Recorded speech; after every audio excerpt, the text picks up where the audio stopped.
प्रिय साथियों, इसके पिछले वीडियो में हम लोगों ने प्रश्नावली 4.2 का बेसिक और साथ ही साथ उदाहरण 3, 4 और 5 इसको कंप्लीट कर लिया था। ऊपर उसकी लिंक आ रही है, आप उस पर क्लिक करके देख सकते हैं। आज हम देखेंगे प्रश्नावली 4.2 का क्वेश्चन नंबर 1। इसमें बोला है गुणनखंड विधि से निम्न द्विघात समीकरणों के मूल ज्ञात कीजिए। तो हमको क्या करना है, जो द्विघात समीकरण हमको दिया है इस द्विघात समीकरण का मूल ज्ञात करना है या हल ज्ञात करना है। और ये ज्ञात करना हमको गुणनखंड विधि से। गुणनखंड विधि का मतलब इसमें हम क्या करते हैं, जो मध्य पद होता है उसको विभक्त करते हैं और मध्य पद को विभक्त करके गुणनखंड ज्ञात करते हैं। तो इस विधि का नाम गुणनखंड विधि। ये इस विधि के द्वारा हम मूल ज्ञात करते हैं या हल ज्ञात करते हैं, इस तरह से हम कह सकते हैं। मतलब ऐसे मान ज्ञात करते हैं जो इस द्विघात समीकरण को संतुष्ट करता है, ऐसे मानों को हमको इसमें ज्ञात करना है। तो हम लिखेंगे, दिया है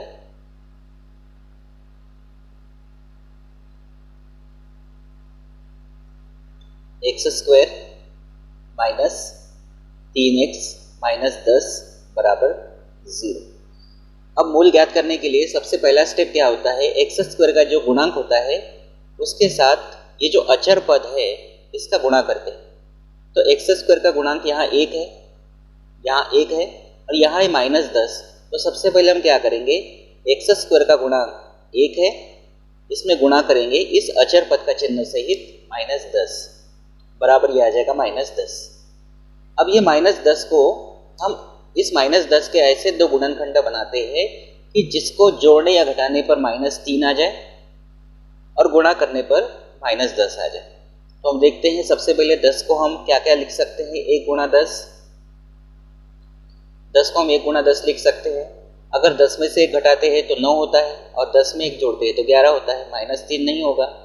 फिर हम लिख सकते हैं 10 को 2 गुणा 5। 2 गुणा 5, अगर हम 5 को माइनस रखते हैं और 2 को अगर प्लस रखते हैं तो 5 में से 2 गया, 3 आएगा और बड़ी संख्या 5 है तो उसका चिन्ह मतलब -3 मिलेगा। अगर हम 5 में से 2 घटाते हैं तो 3 मिलेगा और बड़ी संख्या 5 है तो उसका चिन्ह मतलब -3 मिलेगा। और दोनों का अगर गुणा करते हैं, प्लस का गुणा माइनस से करते हैं तो माइनस और 2 का गुणा 5 से करते हैं तो 10। मतलब +2 और -5 ये ऐसी दो संख्याएं हैं। कौन कौन सी? +2 और -5 ऐसी दो संख्याएं हैं जिसको हल करने पर हमको -3 मिलता है और इनका गुणा करने पर हमको -10 मिलता है। तो हमारी दो संख्याएं कौन कौन सी होगी, +2 और -5। तो हम इसको आगे बढ़ाएंगे, x² + 2 x माइनस 5x। अगर -5x में से 2x को हम घटाते हैं तो -3x हमको प्राप्त होता है। यहाँ -10 पहले से बराबर 0। ये स्टेप सबसे इम्पॉर्टेंट है। आपको क्या करना होता है, x² का जो गुणांक होता है उसके साथ अचर पद जो होता है चिन्ह सहित लेके उसका गुणा करते हैं और इसको ऐसे दो भागों में तोड़ते हैं, ऐसे दो गुणनखंड बनाते हैं जिसको जोड़ने या घटाने पर मध्य पद आ जाए और गुणा करने पर वापस से यही पद हमको प्राप्त हो जाए। अब इसको आगे हल करते हैं। तो 2 की जोड़ियाँ बनाते हैं। यहाँ पर यहाँ से कॉमन निकलेगा x² में भी x है, यहाँ पर भी x है, तो बचेगा यहाँ 1x और प्लस और यहाँ बचेगा 2। ऐसा ही कोष्टक हमको यहाँ पर भी मिलेगा, x + 2 बराबर 0। अब x में कितने का गुणा करें कि -5x हो जाए, तो -5 का गुणा करते हैं। -5 का गुणा x में करेंगे तो -5x और माइनस का गुणा प्लस में करेंगे तो -5 का गुणा 2 में करेंगे तो 10।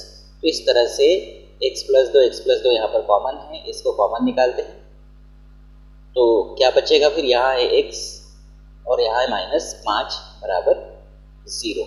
तो हम आगे क्या लिख सकते हैं, या तो x + 2 बराबर होगा 0 के या x - 5 बराबर होगा 0 के। इसको हल करेंगे तो x बराबर +2 का पक्षांतरण करेंगे तो -2 ये मिलेगा, या फिर x बराबर -5 इधर जाएगा तो +5 हो जाएगा।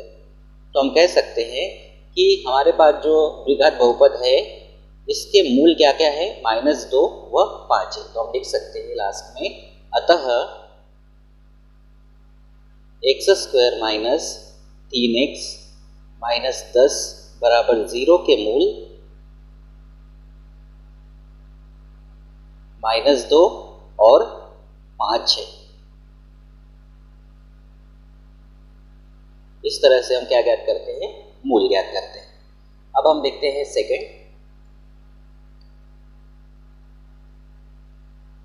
सेकंड में हमको दिया है 2x² प्लस x माइनस 6 बराबर 0। यह द्विघात समीकरण हमको दिया है। इसको हल करके हम इसके भी मूल ज्ञात करते हैं। लिखेंगे, दिया है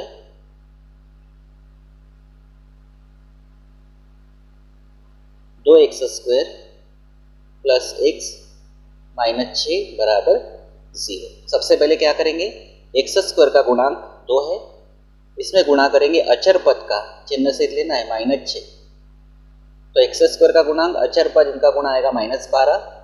तो ये -12 को ऐसे दो गुणनखंड बनाते हैं जिसको जोड़ने या घटाने पर +1 आ जाए, यहाँ 1 है, और गुणा करने पर -12 आ जाए। तो हम 12 को क्या क्या लिख सकते हैं, 1 गुणा 12, 12 में से 1 जाएगा तो 11 आता है, 12 में 1 जोड़ेंगे तो 13 आता है, मतलब +1 नहीं आता। उसके बाद हम लिख सकते हैं 2 गुणा 6, 6 में से 2 जाएंगे तो 4, 6 में 2 जोड़ेंगे तो 8 होगा। फिर लिख सकते 3 गुणा 4। अगर हम 4 को प्लस रखें और 3 को माइनस रखें तो 4 में से 3 गया, 1 बचेगा, और माइनस का गुणा प्लस से करेंगे तो -3 का गुणा 4 में करेंगे तो 12। मतलब ये हमारे काम का है, -3 और +4। तो अब इसको क्या लिखेंगे, 2x² minus 3x plus 4x। 4x में से 3x गया तो 1x बचेगा, -6 बराबर 0। दो की जोड़ी बना लेते हैं। दोनों में से कॉमन है x निकलने के बाद क्या बचेगा, 2, 1x निकल चुका है, 1x बचेगा, -3। ऐसा ये कोष्टक यहाँ मिलेगा, 2x माइनस 3 बराबर 0। अब 2x में कितने का गुणा करें कि 4x आ जाए, तो +2 का गुणा करेंगे, +2 का गुणा 2x में करेंगे तो 4x हो जाएगा, प्लस का गुणा माइनस में करेंगे तो माइनस, और 2 का गुणा 3 में करेंगे तो -6 हो जाएगा, +2 का गुणा -3 में करेंगे तो -6 हो जाएगा। तो इस तरह से ये उभयनिष्ठ या कॉमन है, 2x माइनस 3। तो दूसरे कोष्टक में क्या मिलेगा, x प्लस 2 बराबर 0। तो हम लिख सकते हैं या तो 2x माइनस 3 बराबर 0 के मिलेगा, या x प्लस 2 बराबर 0 के। तो इसको लिखेंगे 2x बराबर 3 होगा, -3 का +3, x बराबर ये होगा 3/2। तो एक मूल ये हो गया, या x बराबर ये हो जाएगा -2। तो इस तरह से हमारे दो मूल आ गए, 3/2 और -2। तो हम लिखेंगे अतः क्या है हमारे पास द्विघात समीकरण, तो x² प्लस x माइनस 6 बराबर 0, तो x² प्लस x माइनस 6 बराबर 0 के मूल 3/2 और -2 है। तो ये हो गया आपका क्वेश्चन सेकंड। इसके बाद हम देखते हैं थर्ड को। थर्ड में दिया है वर्गमूल में 2x² प्लस 7x प्लस 5 वर्गमूल में 2 बराबर 0। इसको हम लिखेंगे, दिया है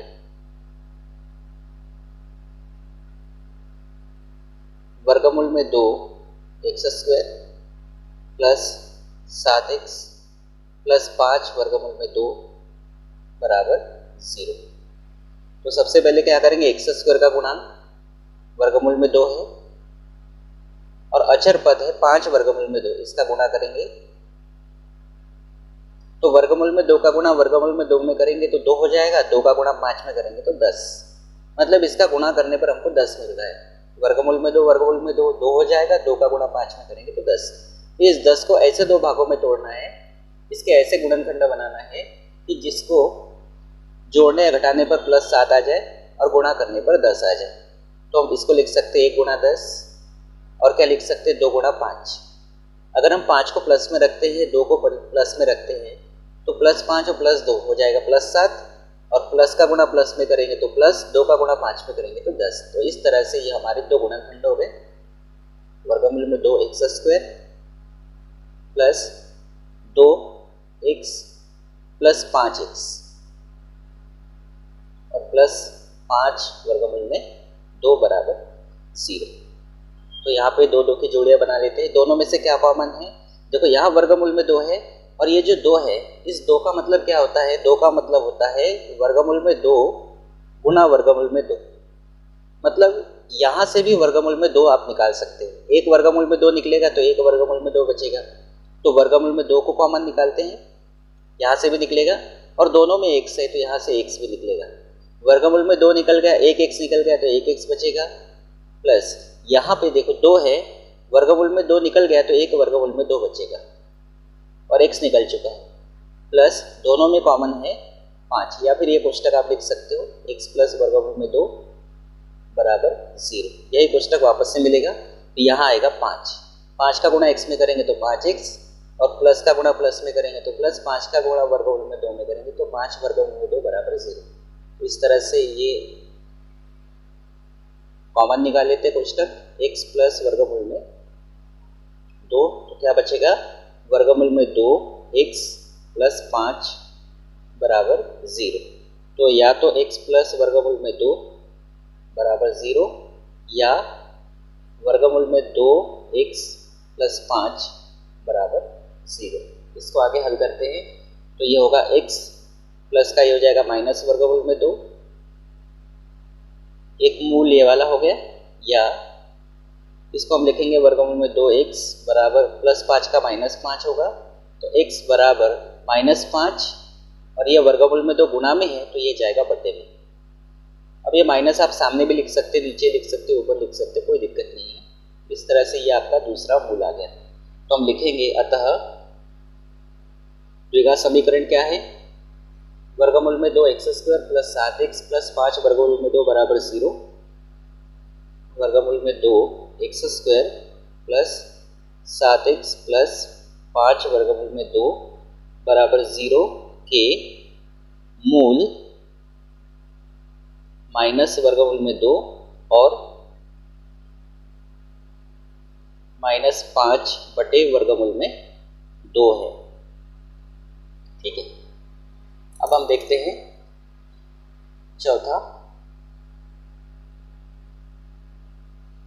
चौथा दिया है 2x² माइनस x प्लस 1 बटे 8 बराबर 0। इसको हल करते हैं तो सबसे पहले हम लिखेंगे दिया है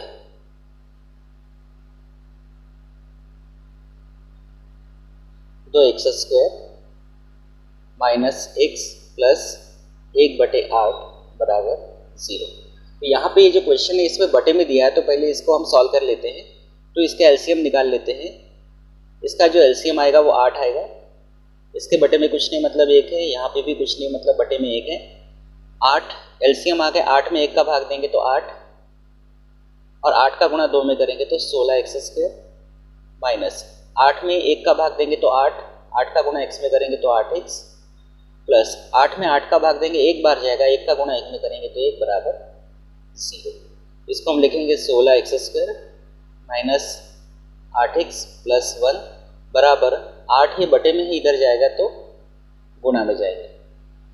तो इसको हम लिखेंगे 16x² माइनस 8x प्लस 1 बराबर 0 का गुणा 8 में करेंगे तो 0। तो इस तरह से ये हमने बिना बटे वाला एक द्विघात समीकरण बना लिया। अब इसको हल करते हैं। x² का गुणांक यहाँ 16 है और यहाँ अचर पद 1 है तो 16 का गुणा 1 में करेंगे तो ये 16 आएगा।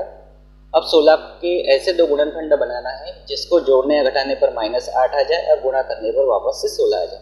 16 को लिख सकते हैं 1 गुणा 16, इससे नहीं आएगा। हम क्या लिख सकते हैं 2 गुणा 8, इससे भी नहीं आएगा। हम लिख सकते हैं 4 गुणा 4, 3 का भाग नहीं जाता तो 4 गुणा 4 लिख सकते हैं।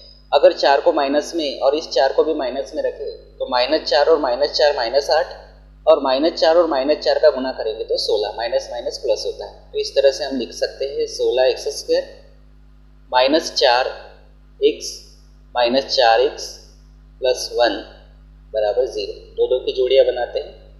इन दोनों में से कॉमन है 4 और x भी है तो 16 जो है इसको लिखते हैं 4 गुणा 4, एक 4 निकल गया तो एक 4 बचेगा, एक x निकल गया एक x बचेगा और माइनस 4x निकल गया तो 1 बचेगा। ऐसा ही कोष्टक हम यहाँ लेते हैं 4x माइनस 1 बराबर 0। अब माइनस 4x लाने के लिए अगर माइनस 1 का गुणा करते, माइनस 1 का गुणा 4x में करेंगे तो माइनस 4x, और माइनस माइनस प्लस 1 का गुणा इसमें करेंगे तो 1। तो इस तरह से ये कोष्टक कॉमन है। यहाँ आएगा 4x माइनस 1, तो क्या बचेगा वापस से 4x माइनस 1 बराबर 0। तो या तो 4x माइनस 1 बराबर 0 या 4x माइनस 1 बराबर 0। तो दोनों समान है, तो इसका मतलब है कि दोनों जो मूल इसके आएंगे वो भी समान आएंगे। तो यहाँ आएगा 4x बराबर माइनस 1 का प्लस 1, x बराबर होगा 1/4। इसी प्रकार इसको भी हम लिखेंगे।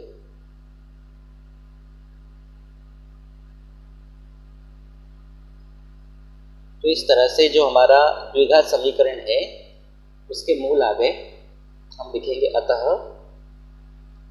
2x² माइनस x प्लस 1/8 बराबर 0। यही हमारा द्विघात समीकरण। इसको लिखेंगे कि मूल 1/4 और 1/4। अब हम देखते हैं पहले का पांचवा। तो इसमें हमको दिया है 100x² माइनस 20x प्लस 1 बराबर 0। तो हम लिखेंगे दिया है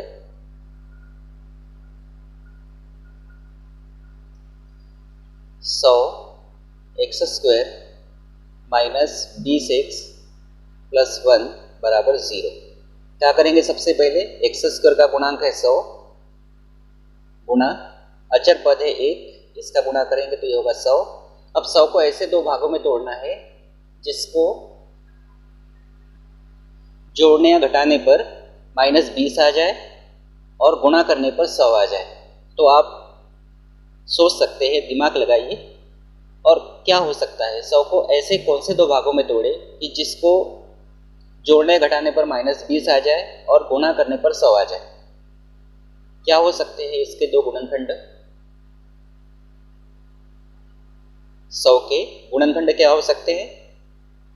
10 गुणा 10, बिल्कुल यही होंगे 10 गुणा 10। आप 1 गुणा 100 लिखेंगे, फिर 2 गुणा 50 लिखेंगे, फिर 4 गुणा 25 लिखेंगे। इस तरह से आप आगे बढ़ते जाएंगे तो आपको मिलेगा 10 गुणा 10। अगर हम इस 10 को माइनस में और इस 10 को माइनस में रखेंगे तो माइनस 10 और माइनस 10 माइनस 20 होगा, और माइनस माइनस प्लस 10 का गुणा 10 में करेंगे तो 100, यानी बिल्कुल सही आपने सोचा। अब इसको लिखते हैं 100x² minus 10x minus 10x plus 1 बराबर 0। तो यहाँ दो दो की जोड़ियाँ बनाते हैं, दोनों में से कॉमन है 10 और x भी है।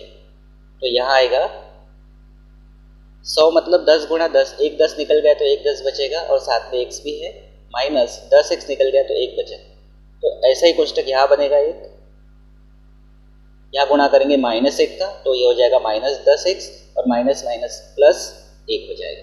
इस तरह से 10x माइनस 1 दोनों में कॉमन है, तो बचेगा 10x माइनस 1 बराबर 0।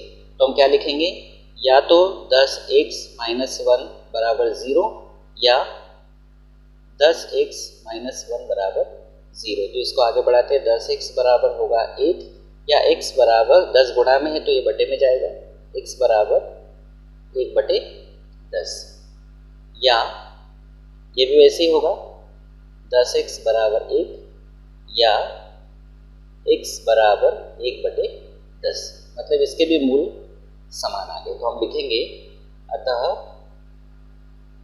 यह है हमारा द्विघात समीकरण 100x² माइनस 20x प्लस 1 बराबर 0 के मूल 1/10 और 1/10 है। तो इस तरह से हमने पहला क्वेश्चन यहाँ पर कर दिया कंप्लीट। फिर अगले क्वेश्चंस को हम अगले वीडियो में लेकर आएंगे। अगर आप मेरे चैनल पर पहली बार आए हैं तो चैनल को सब्सक्राइब कर लीजिए, बेल आइकन को प्रेस कर लीजिए। Thank you.